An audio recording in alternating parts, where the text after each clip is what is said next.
This bus has been crisscrossing the country, and now it's here in New York. On this podcast, we're going to talk to the president of the AFL-CIO, Liz Shuler, and find out why they're here in New York, and hear about what working people have to say on this tour. For the New York State AFL-CIO, I'm Darcy Wells, and this is Union Strong. So this is the bus. This is it, and every stop we make, people see themselves in the tour because we've got all the logos of the 63 unions of the AFL-CIO. Of course, this is my union, IBW Strong. And, you know, it's been fun because it really promotes a sense of community. Got the steelworkers. Of course, laborers, and the bakery workers who are on strike right now. We've got a number of live picket lines that we've stopped at. We have, the communications workers, our sports unions down here, which the weekend after Labor Day, the New York City Labor Parade. That's right. Is taking place, and the Grand Marshal is going to be the leader of the WNBPA, which is the Women's National Basketball Players Association. Oh, right, okay. So Terry Carmichael Jackson, which will be amazing, which is the W, we call them right here. Yeah, I see there's my union. SAG-AFTRA. Should we go in? Want to go in and we'll go inside and check it out. So thank you very much for agreeing to do this. We appreciate your time. And first thing I wanted to ask you is, what was behind the idea of doing this bus tour in the first place?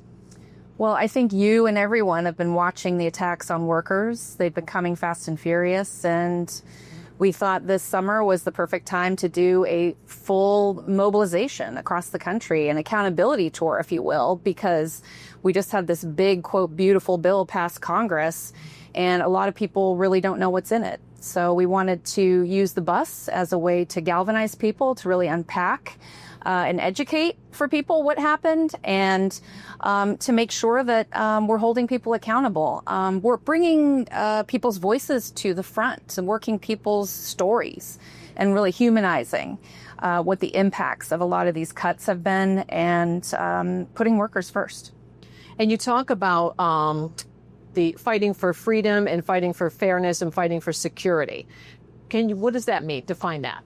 Freedom, fairness, and security, those are three values that no matter what political party you belong to, no matter where you live, if you're a working person in this country, you deserve freedom to come together, form a union, collectively bargain. You deserve the fairness of making a decent wage, making sure that the corporations that you work for aren't basically running over the top of you without coming together collectively for a more powerful voice and speaking out. So that's what we mean by fairness.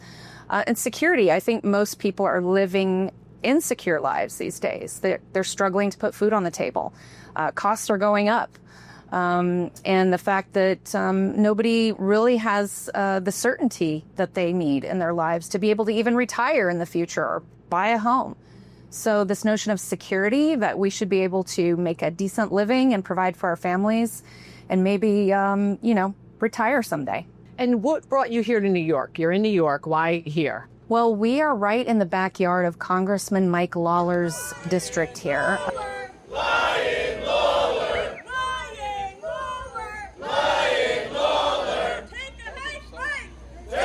The cuts to Medicaid actually will be impacting more people than you think. Many middle-class families, even union members, rely on Medicaid for their parents' nursing home expenses. We know people that are working class are relying on assistance to make ends meet for the most part, because as we know, we're working harder and harder and making less. So we wanted to draw attention to who are the faces behind these Medicaid cuts. And right here in this district in New York, 1.5 million people will be impacted by these cuts. And so that is certainly not what we think of when we think of fairness, freedom, and security. That's actually promoting insecurity. And we think that the congressman should hear from the people who will be impacted, and to bring those stories to light and make sure that, that vote doesn't just happen in the middle of the night at the end of a congressional session and we're never seen or heard from again, but that this member of Congress should be held accountable. So is there going to be a message to the people here today? I mean, is there a call to action? Are you going to be asking something of them? Well, the call to action really has been, we cannot stand by idly and silently while attacks on working people are happening daily. Whether it's, attacks on federal workers who had their collective bargaining rights eliminated with the stroke of a pen by this administration. Nearly 1 million workers lost their contracts overnight. Or whether it's the impacts of DOGE, the Department of so-called Government Efficiency that came in and basically gutted the agencies that provide food safety and provide veterans benefits and, are the services that our communities rely on. And then most recently with this so-called beautiful bill, it is gutting the investments in the services and in our communities and systems that we rely on as working people. So as we're getting ready to go back to school, we're seeing the impacts on schools, hospitals, with the Medicaid cuts, and really just the general feeling of uncertainty and insecurity that people are dealing with on a daily basis. So we are more powerful when we come together. And that's what unions are all about. And so at each of these events, it's an opportunity for people to come together to elevate their voices and, show that unions are at the forefront of fighting back and that we are more powerful when we come together. So when you're talking to working people across the country, what are you feeling from them? Like, is there a new energy out there? Is there anger, frustration? Are they motivated? Like, what are the things that you're getting from that? Well, people are motivated. Absolutely. Every time this bus rolls up, it is showing up to a place that's either in the middle of a contract fight, or there might be a strike happening, or it might be an educational opportunity where we're, letting folks know kind of what's happening in Washington, D.C. and how it impacts them. We have so many people who want to be active. They want to respond. They want to do something. So this has given them a vehicle to channel their energy and their frustration. So yes, this has been a really incredible mobilizing tool. And it shows people the power of community, and it's educating while we're activating. And so I think the key here is action. And whether it's, showing up in a member of Congress's office and demanding accountability, or walking a picket line and connecting a contract fight that's happening in one town to another strike that might be happening in a neighboring town, and to show that when we come together, we're more powerful and that we can really support each other through each other's fights. Or whether it's lifting up the voices of a federal worker that might have gotten fired, or their job has been eliminated, that they're not alone, that they have the power of 15 million union members that have their back.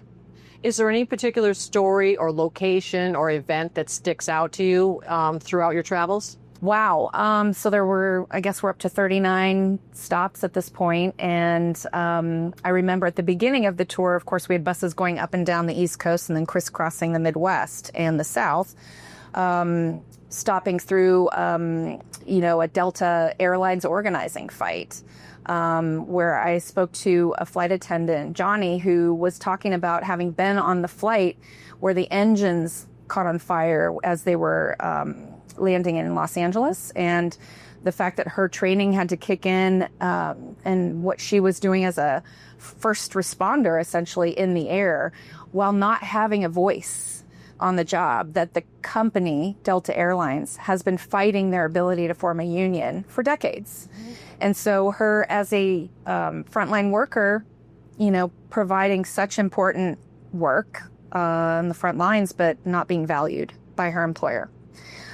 So, we had the opportunity to uplift that fight and go down to a place like Atlanta, Georgia, where the company's headquartered, and have the labor movement support that organizing drive with a bus in the background and, people feeling that solidarity.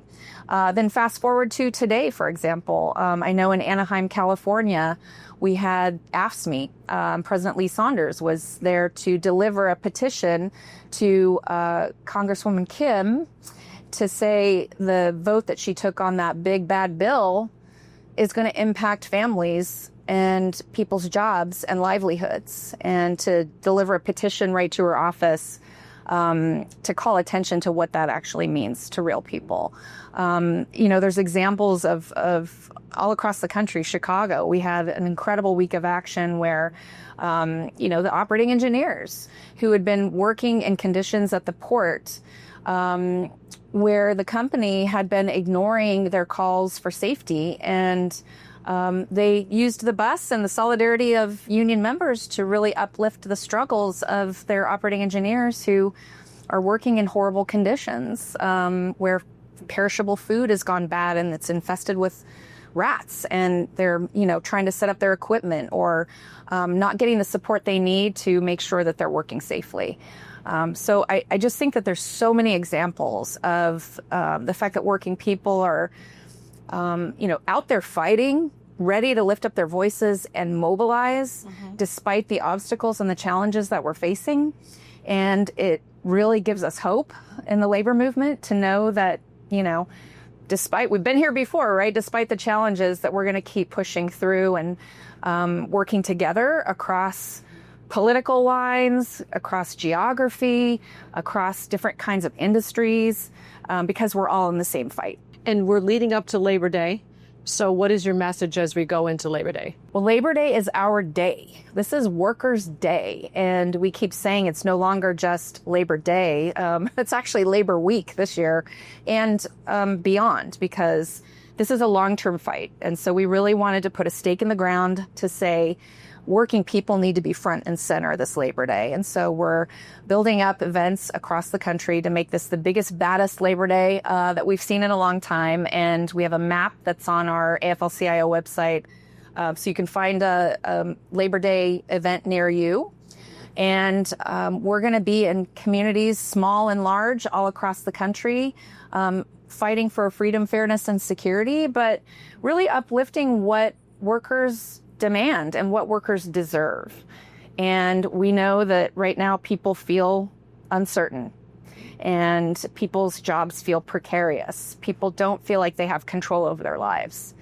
And that should not be in the richest country in the world, that we have corporate, CEOs and billionaires making nearly 300 times the average worker in this country. That's wrong. Right? And we have the power to come together and change that. So I think that's where our hope is this Labor Day, is to really put the needs and voices of workers front and center. Well, thank you very much. I appreciate your time. It's been a heck of a schedule for you, I'm sure, over these past couple of months. Thank you. And the podcast is fantastic. And what an incredible labor movement we have here in New York. Of course, Mario Salento and Terry Melvin and the team, you others really do put New York first. And it really is an example for the rest of the country. Well, we're very proud and honored to be able to host you. So thank you for coming to New York. Fighting for justice. Fighting for justice. Fighting for retirement. Fighting for retirement. So that's a wrap here on the tour, the bus tour here in New York. We had a great turnout. Yes, great turnout, great speakers, great weather. It was a very good day. Everything cooperated. Yes. And part of this is building up to Labor Day. And there's all kinds of events if you want to participate in Labor Day events throughout the state. And we'll be able to link to those on the show notes. Yeah, check out the show notes. It's all on Mobilize. We'll put a link there so you can find out what's happening near you. All right. Thanks, Liz. Thanks, Darcy. This has been a production of the New York State AFL-CIO. Our president is Mario Salento. Our secretary-treasurer is Terry Melvin.